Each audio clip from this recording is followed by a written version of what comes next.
In this video, I'll show you how to edit a Facebook business portfolio step by step. First, sign in to Meta Business Suite and select the business portfolio you want to update. From the dashboard, open Business Settings and go to Business Info. Here, you can review and update available business details, such as the business name, email address, phone number, website, or other information. Make the changes you need, then save the updated information. You can also use business settings to manage people, permissions, Facebook pages, Instagram accounts, ad accounts, and other business assets connected to your portfolio. If you're changing important legal or verification information, Meta may require additional verification or supporting documents.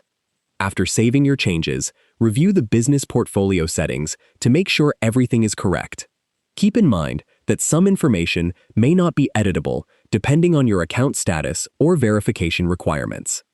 That's how you can edit your Facebook business portfolio using Meta Business Suite. If you found this video helpful, please like the video, subscribe to the channel, and turn on notifications for more easy Facebook and Meta tutorials.